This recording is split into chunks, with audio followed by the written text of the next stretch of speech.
हम लोग उस दिन पढ़े थे बाल मनोविज्ञान की उपयोगिता एवं महत्व। उसके बाद हम लोग पढ़े हुए थे मतलब बालक के अवस्था के बारे में, वही ना। सबसे पहला अवस्था कौन है? गर्भकालीन अवस्था। गर्भकालीन अवस्था को कितने भागों में बांटा गया है? 3 भागों में। ये हम लोग पढ़ लिए हुए थे। 3 भाग कौन सब है गर्भकालीन अवस्था का? बीजावस्था, भ्रूणावस्था और गर्भकालीन अवस्था। एक गर्भकालीन अवस्था पैटर्नल पीरियड और एक होता है, बताइए, भ्रूणावस्था। 3 भागों में तो बांटा ही है। पहला है गर्भकालीन अवस्था का बीजावस्था, भ्रूणावस्था और गर्भकालीन अवस्था। कहा जा सकता है गर्भकालीन अवस्था जो है बच्चा के जन्म से पूर्व तक सब गर्भकालीन अवस्था, ये तो हम लोग पढ़े ही थे। उसके बाद था शैशवावस्था। पढ़े शैशवावस्था? कब से कब तक शैशवावस्था का समय और काल है? जन्म से लेकर शैशवावस्था। उसके बाद क्या? बचपनावस्था। बचपनावस्था कब से कब तक? 15 दिनों से लेकर के 2 साल तक के। जब बच्चा उस अवस्था में रहता है 15 दिन से के बाद और 2 साल तक, उसको हम क्या कहते हैं? बचपनावस्था। उसके बाद कौन है? बाल्यावस्था। कौन है? इसके बारे में हम लोग पढ़ चुके हैं। बाल्यावस्था कब से कब तक रहता है? 2 साल से लेकर के 12 साल तक। बाल्यावस्था को 2 भागों में बांटा गया, पढ़े थे ना। कौन कौन 2 भाग है? पूर्व बाल्यावस्था और उत्तर बाल्यावस्था। पूर्व बाल्यावस्था कब से कब तक? 2 से 5 वर्ष की अवस्था और उत्तर बाल्यावस्था 7 वर्ष से 12 वर्ष तक। ये पढ़ लिए थे। उसके बाद हम लोग वयः संधि के बारे में पढ़ेंगे। अवस्था में एक है वयः संधि। वयः संधि क्या है? वयः संधि बाल्यावस्था और किशोरावस्था को मिलाने में सेतु का कार्य करती है। कहता है वयः संधि जो अवस्था है वो बाल्यावस्था और किशोरावस्था को मिलाने में एक सेतु मतलब पुल का कार्य करती है।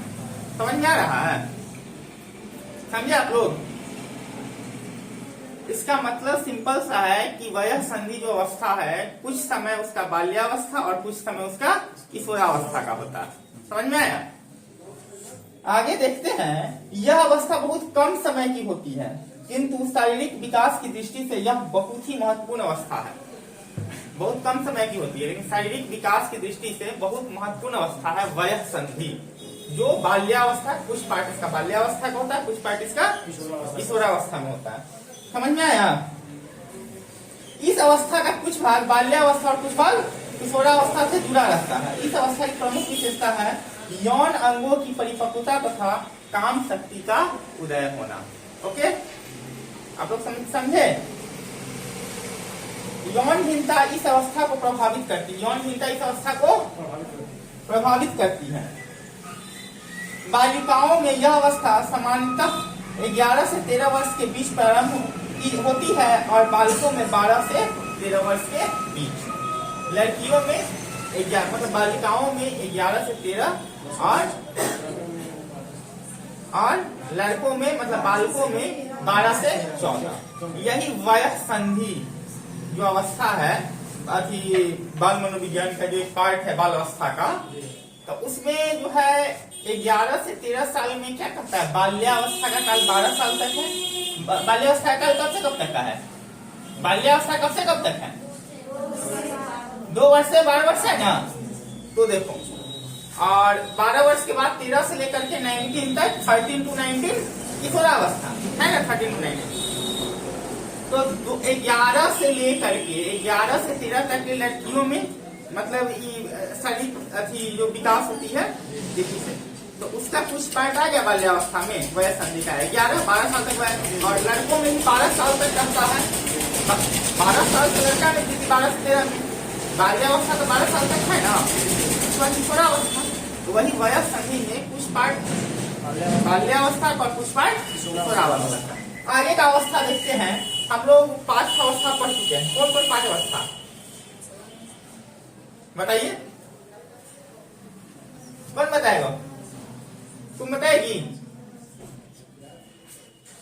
आप मिठू जी?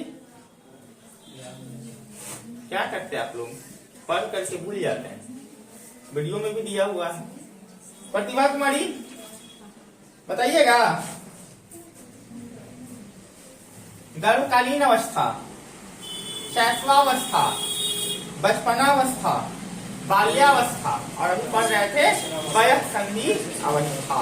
वयस्संधि अवस्था पढ़ रहे थे ना, 5 अवस्था।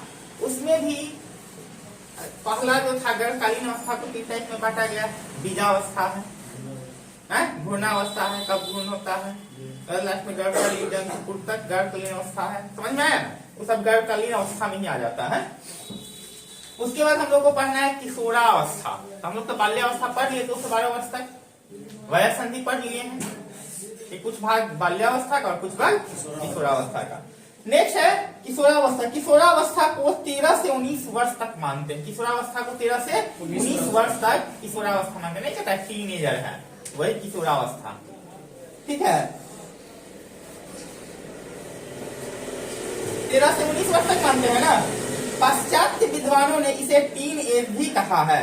कुछ विद्वानों इसे को टीन एज भी कहता है। ठीक है ना, हम लोग भी कहते हैं टीन एज है।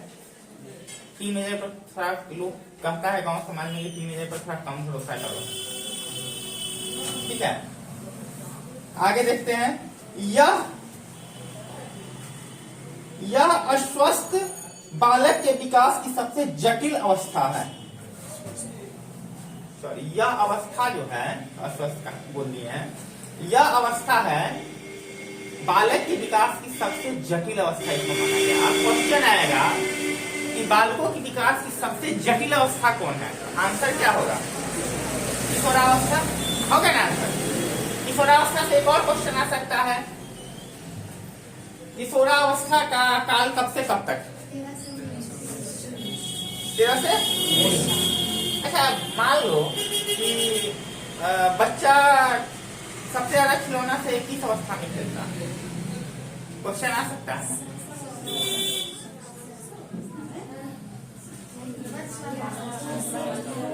सबसे ज्यादा बच्चा खेलता है 6 से 12 साल के बीच। 5 साल के बाद खेलता है ना लगभग खिलौना से, 6 से 12। तो कौन अवस्था में आ गया? बाल्यावस्था में आ गया ना। अब एक और क्वेश्चन है, कौन निदान बनिए, आप बताइए। बच्चों का प्रारंभिक शिक्षा किस अवस्था से शुरू होती है? हाँ, प्रारंभिक शिक्षा का अवस्था कौन है बच्चों का? बचपना अवस्था कब से कब तक रहता है भाई? 2 साल में बच्चा जाता है पढ़ने। प्रारंभिक शिक्षा अभी सरकार का जो रूल्स है, पहला में जो एडमिशन कितने वर्ष में होता है? 6 वर्ष में बच्चा किस अवस्था में होती? कौन अवस्था में होता बच्चा? बाल्यावस्था में। तो प्रारंभिक शिक्षा का अवस्था कौन है? बाल्यावस्था। इसी टाइप से क्वेश्चन से पूछेगा, बनाना था कुछ जवाब तो इसी टाइप से देना है। हम जो पढ़ लिए क्वेश्चन पूछेगा तो ये तुम्हें दिमाग में रहेगा ना किस अवस्था में कौन है। समझ में आ रहा है? आगे हम लोग को देखना प्रौढ़ावस्था। कौन अवस्था? एडल्टहुड, जब आदमी प्रौढ़ हो जाता है। उसी बीच में प्रौढ़ शिक्षा भी चला था, समझे? प्रौढ़ शिक्षा भी चला था। एक साल किशोरावस्था के पश्चात, किशोरावस्था का एंड कब होता? 19 में लोग कहता है 13 से 19 किशोरावस्था। किशोरावस्था के पश्चात 20 से 40 वर्ष की अवस्था को प्रौढ़ावस्था का